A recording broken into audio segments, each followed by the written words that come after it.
When you're solo, far from help, and something goes wrong, your gear isn't what saves you. Your judgment is. Most gear videos focus on what to bring. I want to talk about how I decide what actually makes it in the pack. My name is RJ. I spend a lot of time moving solo through the mountains of Southern and Central California, usually on unmaintained routes in pretty remote terrain. A lot of these objectives fall somewhere between Class 1 and Class 4, so at times I'm using all of my limbs to move through exposed terrain where a fall could mean serious injury. No ropes, no mountaineering, just fast, lightweight, self-supported day travel. The kind of terrain where judgment carries consequences. I'll show you what I bring, but this isn't meant to be a shopping list. It's the thought process that happens before I leave the door. Once the terrain and consequences are clear, most gear decisions stop feeling random. This framework becomes more useful as the terrain gets more complex and help gets further away. Before we get into gear though, there's one thing I want to be clear about. The goal isn't to eliminate risk. That's not possible. I'm managing the ways the day is most likely to go wrong, because most of this isn't about danger, it's about uncertainty. And I don't get to decide if something goes wrong. I only get to decide how prepared I am when it does. So with all of that in mind, the first real decision doesn't happen in my pack, it happens on a map. I use a mapping platform called CalTopo, and it's where I define the objective before I define the kit.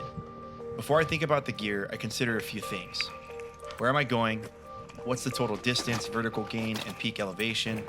Is this a maintained trail, cross-country route, or both? Will I be scrambling? Is a fall likely to cause injury? Are there seasonal hazards such as snow or extreme heat? What about cell service? How far will I be from my vehicle or from help if something happens? I'm also looking for decision points. Is there any point of no return? Are there any bailout options? Weather plays a role here too. If the forecast changes overnight, that can override everything else I planned. All of this can be worked through beforehand with research and data. If the route shows sustained exposure, that influences whether I carry a helmet. If bailout options disappear after a certain point, that changes what I bring for an unplanned delay.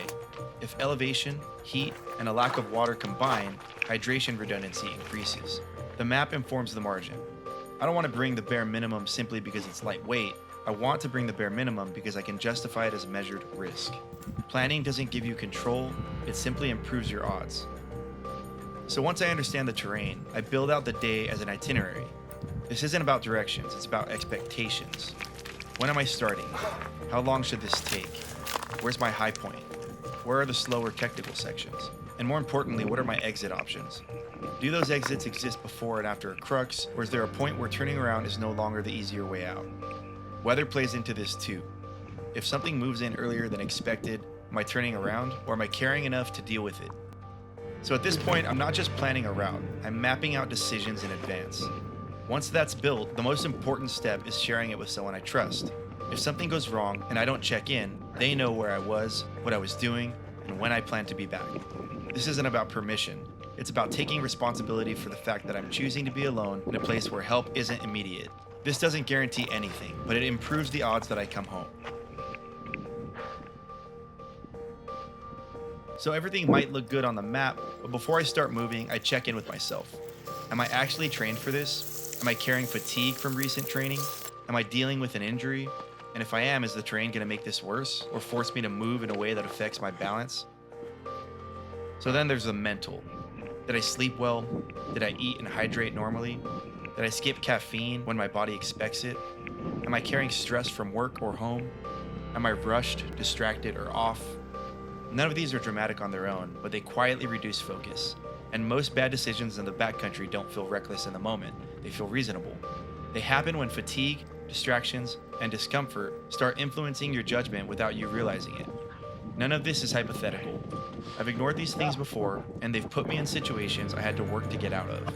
Self-awareness is part of risk management, because small factors compound in remote terrain, and once they start stacking, the margin gets thin. Once I know where I am, how I feel, and what I'm dealing with, the gear becomes a lot more obvious.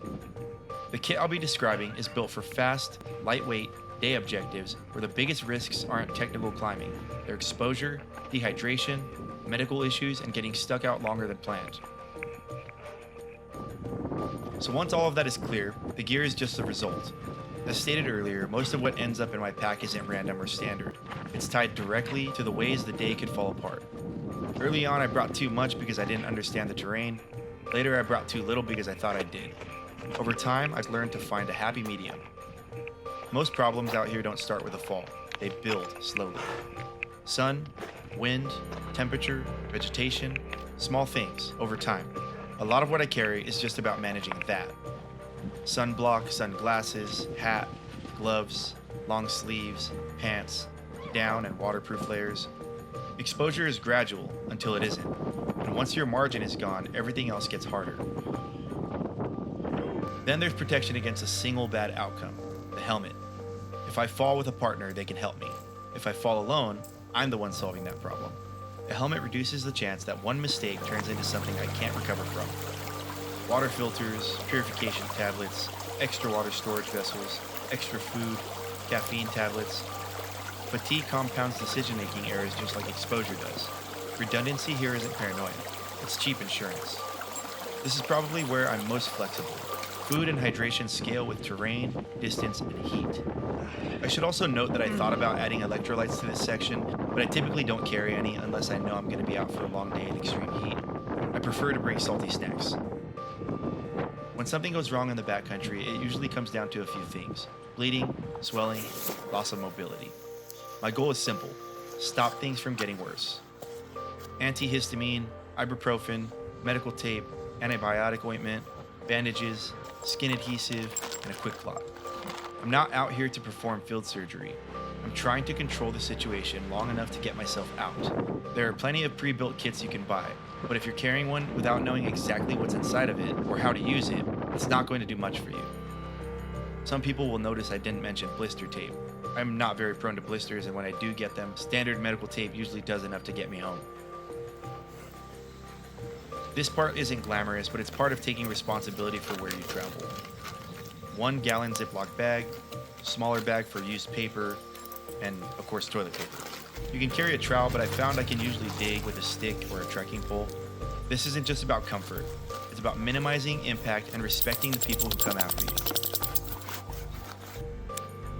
Multi-tool, zip ties, duct tape. You'll probably notice I didn't mention a standalone knife. My multi-tool includes a small blade, which solves problems I'm likely to encounter with this style of travel. In over 13 years of moving through terrain like this, I've never needed anything more. Cell phone, paper maps, emergency beacon. My phone running CalTopo is my primary tool. It lets me understand where I am, adjust in real time, and catch small mistakes before they turn into bigger ones. When I have service, it also handles communication, but navigation is its most important role. Paper maps are a backup. If I'm out for multiple days, it's increasingly likely that my phone will fail, so the maps give me another layer. And then there's a satellite beacon. That's for the moment when navigation and communication aren't enough. Carrying one isn't about fear. It's about recognizing that there are situations I won't be able to solve on my own. I'm not planning to spend the night. I'm planning for the possibility that I might have to. Emergency bivvy, headlamp, extra insulation. This is just enough to get me through an unplanned night without it turning into something worse. The more time you spend out here, the more familiar it starts to feel. Movement gets easier, decisions get faster, confidence builds. But the familiarity can distort things. There's a tendency to believe that bad outcomes only happen to other people, or that experience makes you an exception. The terrain doesn't know your history, and it doesn't care how many times you've done something before. Conditions can change faster than judgment. And when they do, confidence doesn't protect you. That's part of why I carry a satellite beacon, to check against that instinct, a way to make sure ego isn't the thing deciding where the line is.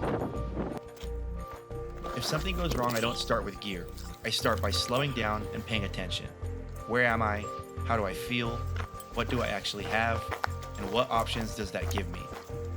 Gear doesn't solve problems on its own. Judgment does. Over time, I've gotten better at knowing what's necessary and what isn't. That didn't come from shopping lists. It came from paying attention to the terrain, to myself, and to outcomes. It came from experience. And once you understand the terrain, the logistics, and the consequences, the gear stops being a question.